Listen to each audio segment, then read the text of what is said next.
Despite actually being able to come out with a proper Christmas special this time, instead of one just thrown together at the last minute, I'm not sure if I did that last year or not, it's not really beginning to feel a lot like Christmas. I mean, sure, at my new job I've had Christmas carols blasted in my ears for the past 5 weeks, including a specific one that plays at the 1/4 every single hour and drives me insane. But the main mood killer is the fact that I happen to be on the run right now.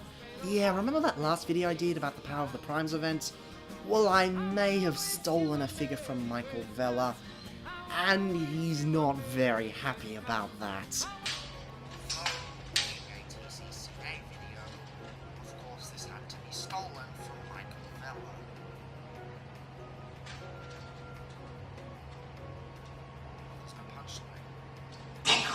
So I've had to run out of Sydney to a secret location, and I'm not telling you where it is because Michael Vella might be watching.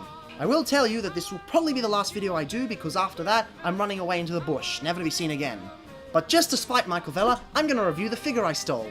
You will never take me down! Mwahahaha! This version of Last Night Voyager Optimus Prime, not to be confused with this far better version, is actually a redeco of Dark of the Moon Optimus Prime, which although I think looks pretty cool, did garner a lot of criticism for not being very screen accurate. This version isn't only screen accurate, but also bloody awful in the vehicle mode department. The best way to describe it would be cluttered. There are many ideas thrown around here, and each of them would work fine on a toy on their own. However, when brought together, it is a complete mess. There's a lot to unpack here, so in no particular order, I'm going to go through them step by step. First off, the elephant in the room. These things at the front are an intrusive gimmick. Yes, a deco can be an intrusive gimmick. Its purpose is to reveal 2 hidden Autobot symbols when you cover them with the clear red weapons. Yes, it works. And yes, on an entirely white figure it could look quite awesome. However, with the red and the blue on the rest of the figure, it ends up looking ugly as hell. Second, the transparent plastic. Remember how I said San Diego Comic-Con Sentinel Prime's transparent parts stood out and didn't mesh well with the figure? Well, while that's still true, it's much better than what's happened here. At least Sentinel only had one clear colour, which I consider to be the golden rule of colour schemes for Transformers. Don't make 2 or 3 clear colours. And yes, this actually has 3 clear colours. Had it just been transparent red, it would have worked. But for some reason Hasbro decides to add in transparent blue and transparent clear for the windows. I'll never know why they would do such a thing. The final nail in the coffin has to be the sculpting. See, when Revenge of the Fallen sparked a lot of complaints for its overcomplexity, Dark of the Moon became a transitional period. Some figures turned out great, others not so much. Prime wasn't one of the lucky ones. Trying to hold on to a second movie design philosophy of a robotic skeleton with panel parts folding around, but without the panels themselves to work with, coupled with a slightly lower budget compared to previous films, he comes off feeling unfinished. This entire back section is a joke where you can see the entire robot skeleton in there. They don't even make an attempt to hide anything, and the clear plastic certainly doesn't help. The sides are also quite a mess, showing a lot of the dedicated robot parts through the wheels. Oh, and he doesn't roll that well, so that's not good either. And he doesn't store his weapons very well. His shield can peg into his back quite nicely, but the sword has nowhere to go. I mean, come on, this is a mech tech toy. He has 5mm ports anyway. Couldn't you have just put a peg on the side of the sword like they did with Titan's Return? For a size comparison, he's on the smaller end of the Voyager scale. Yes, this is where the downsizing began. However, thankfully things weren't as bad as Fall of Cybertron at this point.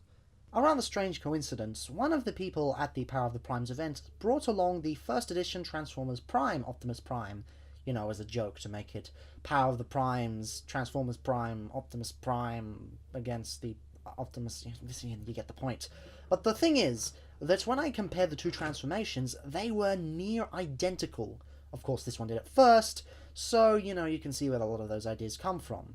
First thing you want to do is disengage these parts. They are on a sort of 2 hinges that allow it to remain straight at all times as it comes forwards, and they're just pegged in the side there. They come forward, yeah, you can do the rest later. Next thing you want to do is disengage this entire top section, and then the leg assembly will come down. And this is where things get genius. I know that technically the Transformers Prime, Optimus Prime, is a better figure, but this is amazing. You basically just disconnect the legs, and this is where the magic happens. First thing you want to do is fold this down on a hinge. Then, on a separate hinge, you fold it down to about there, then on a separate hinge, you bring the foot down, and this entire section here collapses into the foot. And then this entire section at the back collapses into the leg, like so. And then you can fold up the smokestack. And I mean, look at that. That is one clean leg. And if you do the same with the other side, you can just see that the amount of mass shifting that happens here, or part shifting I should say, is just astonishing.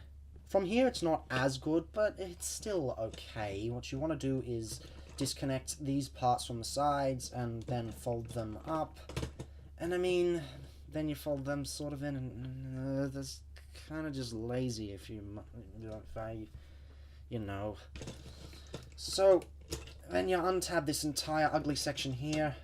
These parts just slide down a bit. The entire section here folds down and slides onto there, and you can see what you end up with there. You end up with a huge mess.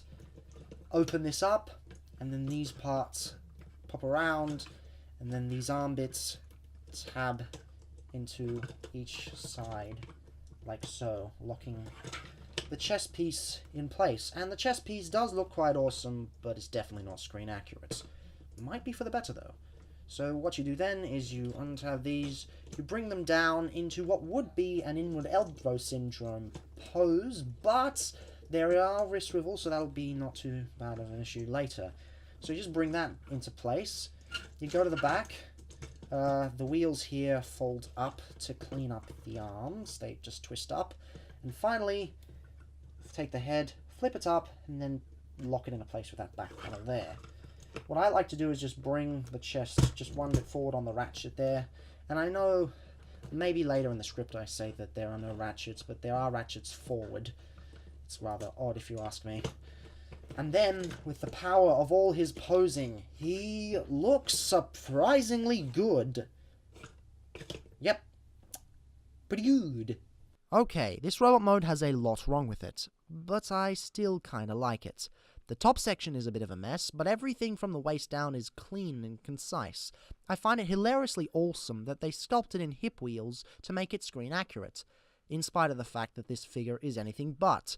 The head sculpt is on point, even though they negate the potential light piping and give him some painted over eyes, similar to what the retail Voyager had. The colour placement is far better. The gimmick paint keeps itself to the arms, where weird colours can be placed as it becomes less associated with the regular robot aesthetic and more associated with weapon placement. I'm even not so bothered by the crazy backpack. There was a redesign released along with a trailer, making the backpack far smaller, but this kind of fits the crazy anime-esque design more. Yes, I said anime-esque. The long legs and short body, coupled with a simpler design and angular chest, it makes him look more like a Gundam version of Optimus Prime than a Movieverse one. Even his big arms stop being a problem when you realize you can rotate his wrists to get some proper posing. But that's part of the articulation segment, which we should now get into. His head swivels and he has universal shoulders. Despite seeming to have teeth, they're only friction-based, instead of being ratcheted.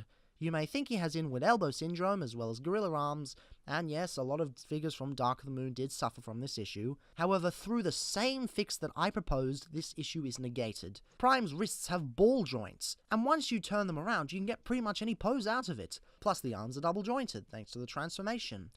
He also has a bicep swivel, as every mainline Transformer Legends or bigger should have. Despite being similar to Transformers Prime Optimus Prime, he does not utilize a waist swivel in the transformation, yet he still has one. This was put solely in for the articulation, which is fantastic.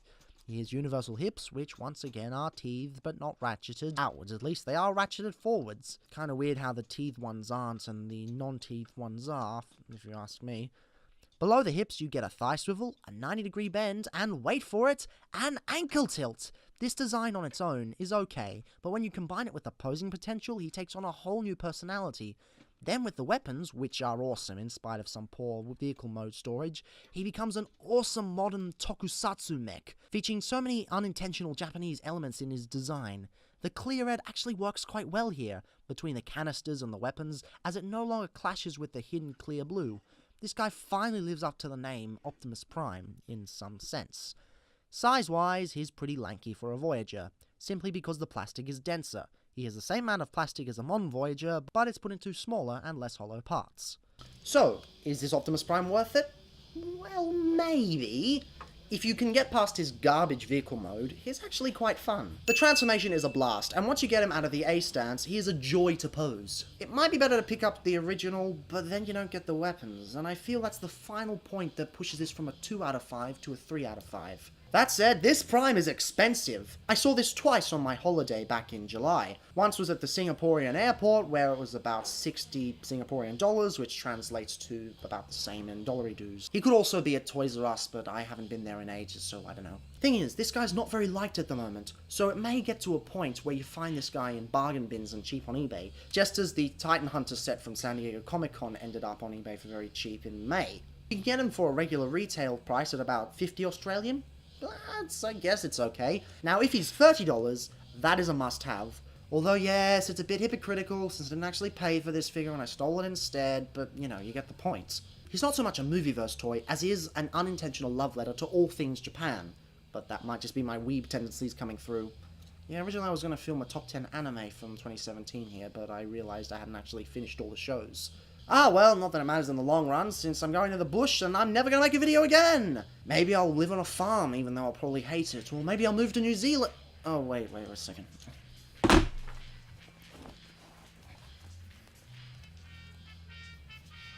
Oh. Oh dear. Hi, Michael Vella. Hey man, I heard you're in Wollongong. Wait, no I'm not. Where'd you get that idea? Sorry, did I say heard? I meant the tracker in the Prime, let me know. Oh. Well.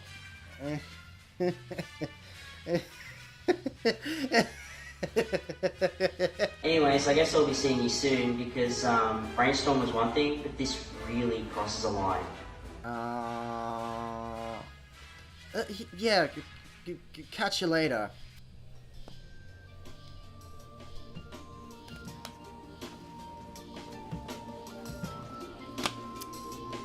Well, I guess New Zealand it is.